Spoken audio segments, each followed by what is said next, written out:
Kewajiban berdakwah.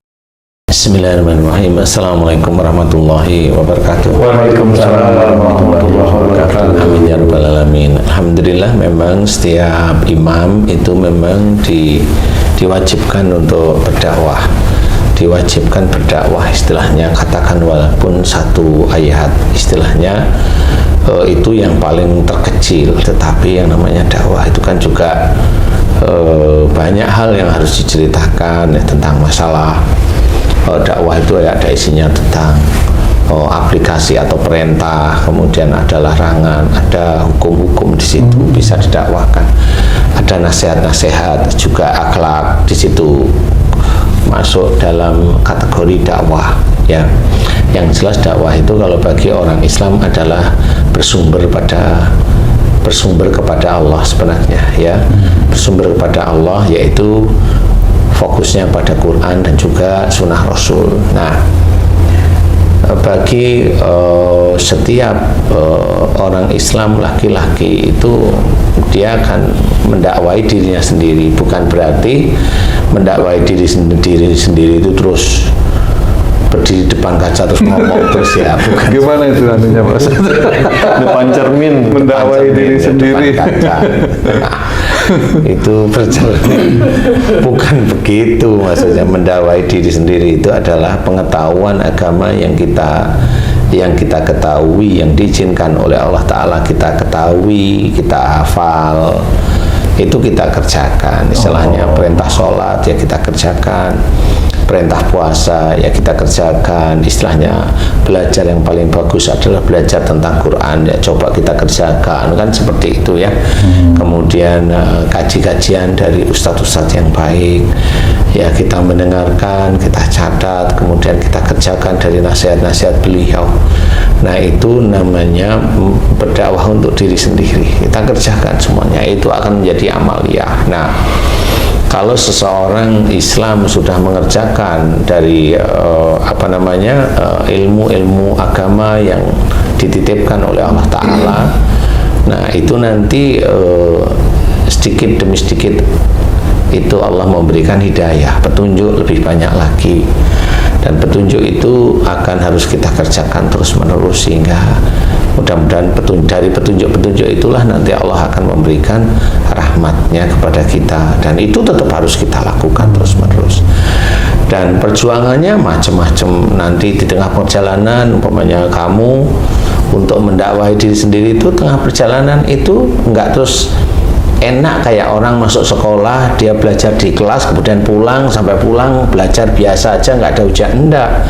Kalau orang yang namanya mencoba belajar untuk di jalan Allah, untuk memahami, itu tetap nanti ada ujian-ujian, ada ujian yang harus dia hadapi. Itu menandakan apa itu Pak Ustadz sebenarnya ujian itu Pak? Ya, ujian itu bisa ada dua kemungkinan. Kemungkinan pertama itu adalah ujian itu dimunculkan dari kesalahan-kesalahan kamu. Jadi umpamanya kamu seringnya sombong, ya kamu akan dikalahkan oleh orang. Kamu seringnya ngeremehin orang, ya kamu nanti akan dipermalukan oleh orang. Nah, itu ujian dari dosa.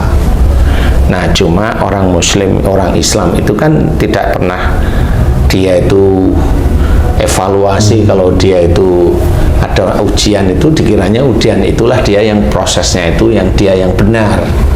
Rata-rata seperti itu. Jarang sekali orang Islam itu kalau dapat ujian itu evaluasi, dia muhasabah, salah saya dulu apa ya, seperti itu. Itu sangat jarang sekali, walaupun ada tapi jarang sekali. Nah, kita belajar seperti itu. Jangan merasa kita nggak punya dosa, itu diketawain sama setan kalau nggak punya dosa. Karena termasuk yang setan itu berhasil menggoda itu adalah orang Islam yang merasa tidak punya dosa. Nah, itu berhasil. Godaan sudah Itu sudah tergoda dia sebenarnya. Jadi ya jangan kita seperti itu ya. Makanya kita tetap bertobat terus. Nah, ujian itu yang pertama itu dari kesalahan-kesalahan. Yang kedua itu memang Allah mau menguji dari imanmu sendiri. Semakin baik iman seseorang Islam, itu dia akan diuji oleh Allah Ta'ala. Insya Allah seperti itu. Nah, itu dari Allah.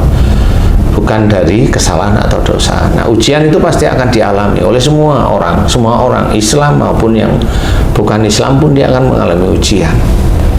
Nah, cara menyelesaikannya harus ada di jalan Allah, tetap harus seperti itu. Nah, di titik itulah pada saat kamu belajar mendakwai diri sendiri, itulah harus paham bahwa apa yang kamu ketahui itu harus dikerjakan. Jadi bukan disimpan di otak, dikerjakan. Disimpan di otak untuk dakwah orang lain. Nah, pada waktu dakwah dia harus mengerjakan dulu sebenarnya. Jadi biar tidak salah di hadapan Allah Ta'ala. Jadi pada saat dia itu berdakwah, dia harus mengerjakan dulu. Seperti halnya mamanya dia menyuruh orang lain sholat, dia harus sholat dulu. Menyuruh orang lain puasa, dia harus puasa. Menyuruh orang lain sabar, dia harus sabar. Seperti itu. Menyuruh orang lain untuk ikhtiar, dia harus ikhtiar. Tidak boleh dia itu nongkrong di rumah untuk menunggu uang datang, ya nggak bisa. Dia harus ikhtiar sehingga dia tahu bagaimana ikhtiar, bagaimana orang yang melakukan suatu pekerjaan mendapatkan ujian. Itu kan seorang Islam itu kan dia nanti akan dituntun oleh hidayah Allah Ta'ala untuk menyelesaikan dari saudara-saudaranya yang bermasalah itu. Nah, itu baru. Jadi bukan persoalan ada masalah selain sama Allah. Bagaimana nyerahin sama Allah Ta'ala? Ya sholat, ya boleh sih. Oh iya, boleh. Satunya ya. Ya boleh, istilahnya sholat itu boleh. Tetapi harus dicari solusinya, karena Allah menitipkan otak kepada kita itu ya harus mencari solusinya. Nanti Allah akan memberikan kemudahan untuk selesai. Nah, pada saat selesai kita juga akan menyelesaikan gimana. Pada saat Allah memberikan selesai ini, kita tidak bangga bahwa kita itu mampu atau bisa. Yang menyelesaikan ini adalah Allah. Nah, itu ujian-ujian yang harus dihadapi seorang yang mencoba berdakwah untuk dirinya sendiri. Nah, setelah itu kemudian dia menikah, atau pada saat dia menikah dan belum bisa berdakwah pada istri anaknya, setelah dia belajar agama dengan baik, kemudian dia berdakwah untuk diri sendiri, berdakwahlah dia untuk istrinya dan untuk anak-anaknya. Nah, seperti itu. Jadi nanti si istri juga akan menyampaikan sumber-sumber dakwah dari suaminya tersebut kepada anak-anaknya. Di luar, si suami juga akan memberikan dakwah kepada anak-anaknya dan istrinya. Hal yang paling mudah untuk berdakwah di dalam keluarga kepada istri itu apa, Pak Ustaz? Berdakwah untuk di dalam keluarga tidak ada yang mudah menurut saya. Tidak ada yang mudah. Karena apa? Mamanya kita ngajak sholat anak-anak kita, ya memang kita harus tertib pada saat kita mendengar azan itu, ya kita harus mengerjakan sholat. Itu kan ketertiban. Nah, pada saat kita itu mengajak anak-anak sholat itu kita sudah tertib dulu. Itu kan juga susah juga sebenarnya. Kadang-kadang anak-anak itu malah duluan aja gitu tuh gimana ya, itu dibiarin aja gitu. Baca doa Nabi Musa ngadepin Firaun, Sodri. Jadi harus siap kalau dibantah. Bagaimana itu sampai di sejauh mana dakwah itu sebenarnya, Pak Ustaz? Ya itulah dakwahnya. Kalau mamanya duluan, nah itu tidak boleh itu. Anak ngomong seperti itu tidak boleh. Nah, kenapa anak kok berani nyuruh orang tuanya bilang duluan, itu gimana ceritanya coba?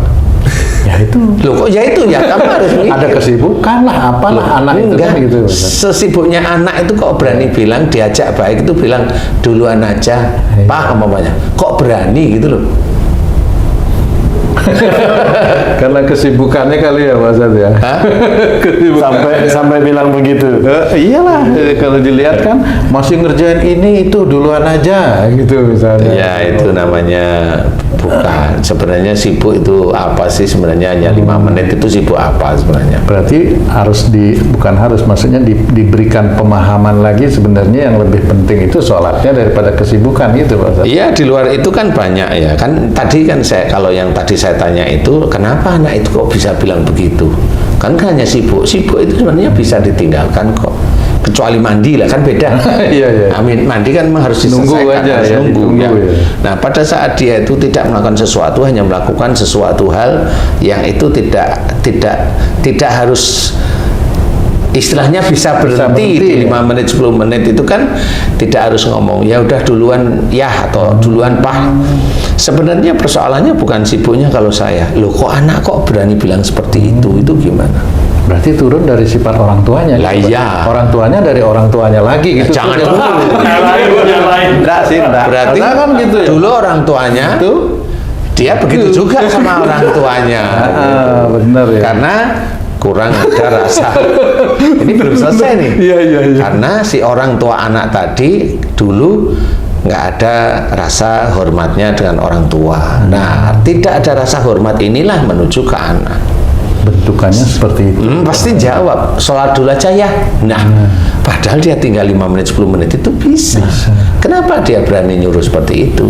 Nah, karena orang tuanya si anak dulu ya seperti itu. Dengan orang tuanya tidak ada rasa hormat. Nah, sehingga genetik itu ada. Makanya kalau genetik itu ada, ayo sekarang anaknya dikasih tahu yang baik. Nah, kasih tahu inilah termasuk dakwah. Jadi bagaimana ya anak seperti itu ya, ini harus apa namanya itu, wasyawirhum fil amri, apa namanya, bermusyawarah dalam segala urusan dunia, termasuk di dalam lingkungan keluarga. Ini harus ada musyawarah. Termasuk dakwah itu juga Pak Ustadz ya? Ini kan dakwah juga. Akan bertanya, kok kalau papa itu ngajak ini kok kamu bilang seperti itu, kenapa? Aku sibuk 5 sampai 10 menit kan nggak apa-apa kamu tinggalin. Kan gitu. Kan itu bisa diletakin aja kan bisa. Ngerjain komputer bisa kok diletakin. Apalagi cuma main HP bisa diletakin semuanya, kan gitu. Benar. Nah, itulah yang menjadikan itu unsur dakwah. Nah, pada saat dakwah di titik itu ya harus siap-siap kalau mamanya si anak itu nanti menyinggung sifatnya orang atau perilaku orang tua, harus siap. Bukan siap mau marah, siap menerima. Iya loh. Gitu. Benar. Kalau kamu siap Marah. ya nggak boleh itu mau menegakkan kebaikan dan kebenaran karena Allah kan nggak boleh marah, apalagi di dalam keluarga.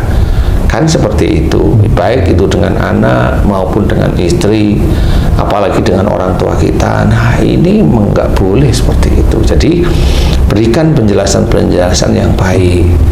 Makanya pengetahuan untuk kita itu berdakwah untuk diri kita sendiri itu lebih harus lebih kuat, lebih banyak, benar.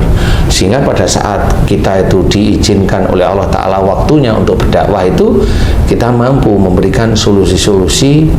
Kita ajak untuk bahwa semua solusi yang didapat itu sebenarnya ya dari Allah Ta'ala, sehingga nanti dia akan berpikir bahwa di dalam menjalankan kehidupan ini berarti benar-benar istilahnya bertawakal kepada Allah Ta'ala. Kerjakan sesuai dengan apa yang baik, apa yang benar, kerjakan, kemudian serahkan sama Allah, tawakal. Nah, nanti keluarga ini kan akan seperti itu. Istilahnya itu, kalau kita sering mengerjakan sesuatu karena Allah, mengerjakan sesuatu kebaikan karena Allah, terus menerus kita kerjakan terus menerus, itu nanti hati kita itu menjadi tenang. Walaupun kita itu ada persoalan, hati kita akan tenang. Persoalannya umpamanya suatu ketika kamu bekerja sebagai seorang wira swasta nih, suatu ketika kamu ditipu sama temanmu sendiri.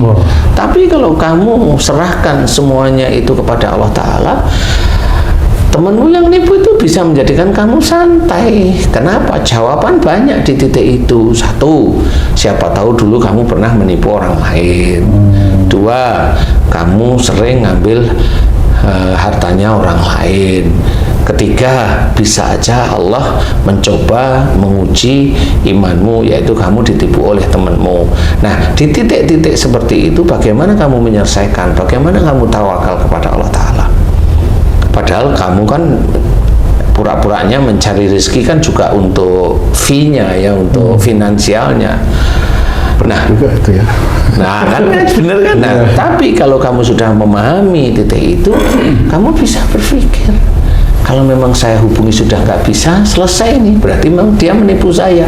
Kalau udah menipu, senyum. Kalau memang uang itu saya ikhlaskan, insya Allah itu akan berpahala di besok di akhirat. Nah, itu cara berpikir secara Islami seperti itu. Berat. Ya, walaupun itu berat, ya, tapi makanya kalau dijawab berat, karena apa? Ya, kamu belum berlatih. Tapi kalau sudah berlatih sekali, 2 kali, 3 kali, kamu akan paham nanti. Disitulah kalau kita selalu mengingat Allah, hati akan menjadi tenang. Itu ya begitu. Walau itu bukan mengingat Allah hati menjadi tenang begini nggak ada masalah, enggak. Yang sulit itu adalah kita mendapati ujian untuk diri kita, dan ini ada sesuatu yang hilang dari kita. Tenang nggak dengan hilangnya itu? Nah, kan tadi jawabnya berat. Ya itu yang normalnya orang begitu, kalau bisa marah dia. Kan begitu ya. Cari terus sampai ketemu ya. Nah, disinilah tetap walaupun ada yang hilang dari diri kita menjadi tenang. Karena apa? Satu, uang itu akan menjadi pahala nanti di akhirat. Tabungan ya Pak. Tabungan kita kan seperti itu. Yang kedua, kita ingat harta yang dia ambil itu sebenarnya bukan harta kita, itu harta Allah Ta'ala. Betul.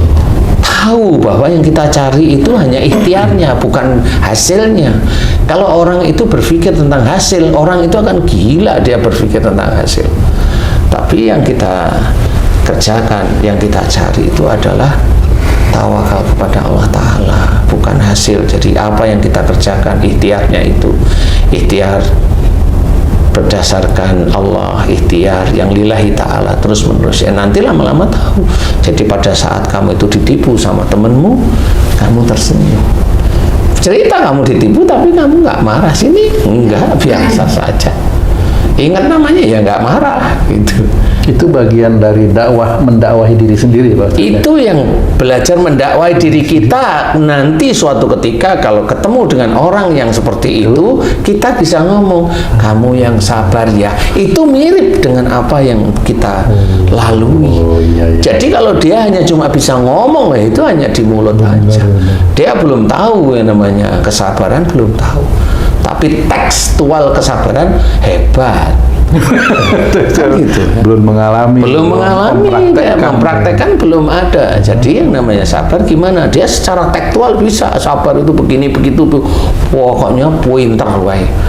Tapi pada saat dia dapat yang tidak nyaman, nah baru dia keluarkan taringnya, bukan kesabarannya, kan seperti itu. Kalau misalnya gini Pak Ustaz, kadang-kadang kita ngomong sabar ya, ini sakit sabar, kamu kehilangan. Terus yang kita omongin sabar itu malah marah. Enak aja sabar, kan saya capek ini. Balasan mereka itu sebenarnya ujian bagi diri sendiri terhadap belum menjalankan itu, atau bagaimana? Ya itu ujian, termasuk itu ujian lah. Kamu menanggapi kalimat itu seperti apa? Iya kan? Pasti marah jadinya itu. Udah disuruh ini malah ini. Pasti marah. Nah, yang marah itulah yang nggak lulus. Nggak lulus, dan kebanyakan orang Islam itu pasti marah, nggak lulus ya. Sudah jelas nggak lulus di waktu itu ya. Siapa tahu di waktu lainnya juga tidak lulus.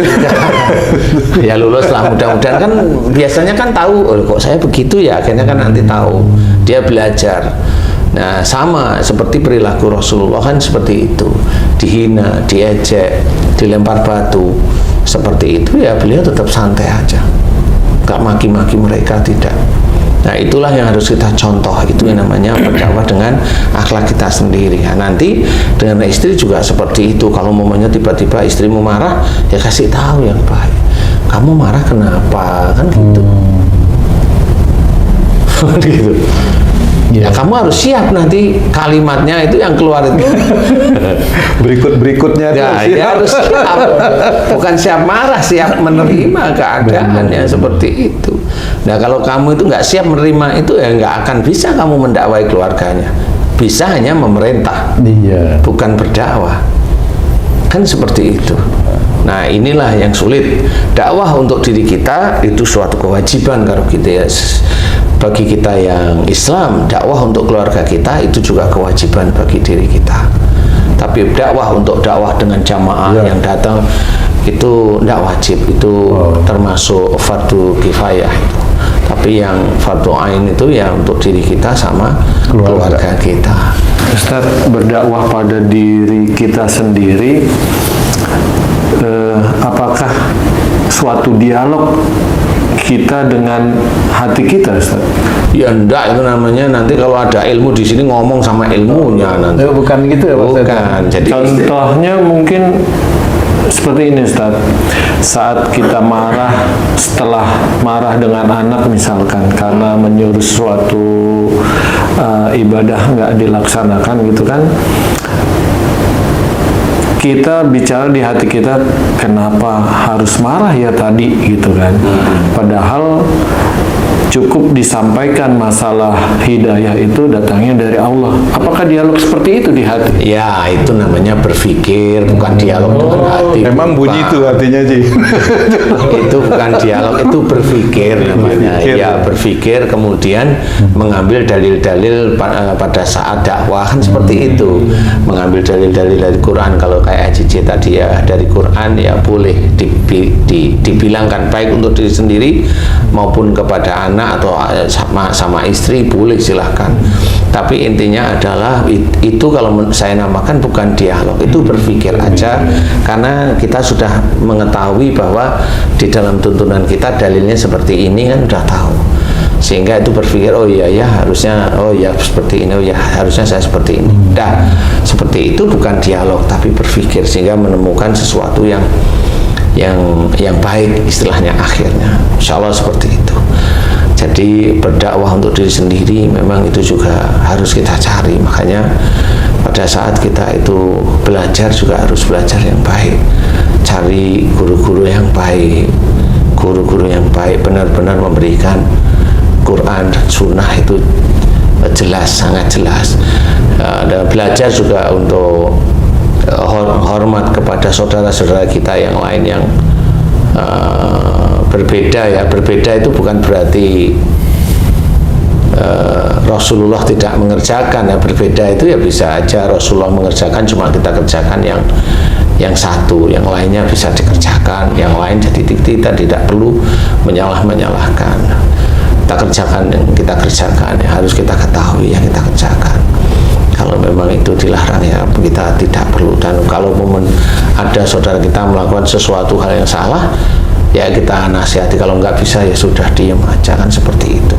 Dan itu cara-cara dakwah secara baik istilahnya, tidak menekan, tidak memaksa. Jadi kita pergunakan kalimat la ikraha fiddin.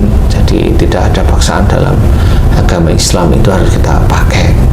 Nah, kalau momennya dengan anak bisa kita agak tegas, bukan memaksa tapi tegas. Kalau dengan istri bisa kita itu tegas, bukan memaksa, bukan tegas saja. Kalau memaksa itu kan ada unsur ego sebenarnya. Kalau dengan ancaman?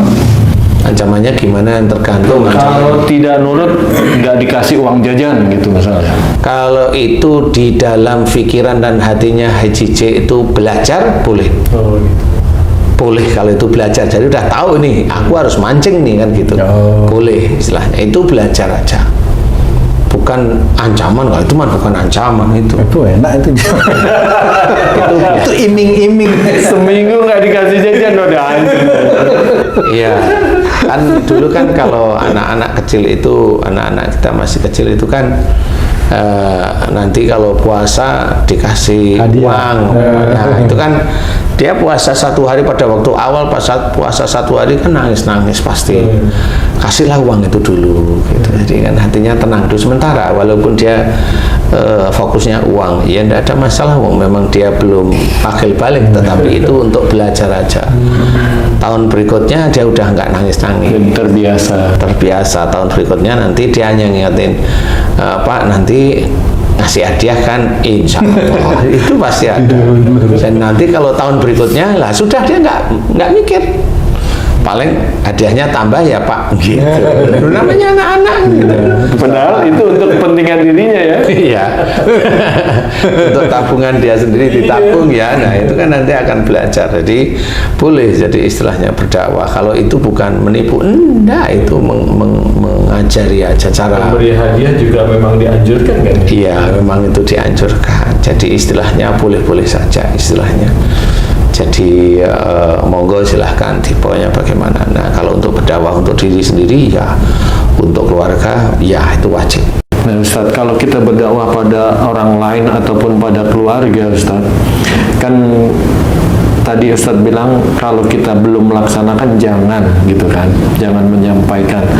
Namun bukannya belum, tapi proses gitu loh Ustaz. Apa namanya, masih dalam berusaha untuk memperbaiki diri. Apa boleh itu Ustaz? Boleh, masih boleh. Itu kan sebenarnya dakwah kayak umpamanya memberikan dakwah agar orang sabar itu kan berproses. Jadi sabar itu kan dilihat dari banyak persoalan, banyak masalah, dan dari banyak sisi sebenarnya. Jadi umpamanya kayak saya ditanyain ya nanti masih ada ujian-ujian yang Allah akan berikan kepada saya yang berhubungan dengan kesabaran. Bisa aja seperti itu. Saya tidak minta iya, tetapi pasti Allah akan memberikan. Jadi di titik itu pun saya akan memberikan yang sabar. Yang sabar itu harus difahami kayak mamanya Tung nih, atau mamanya ada teman saya nih, teman dakwah nih,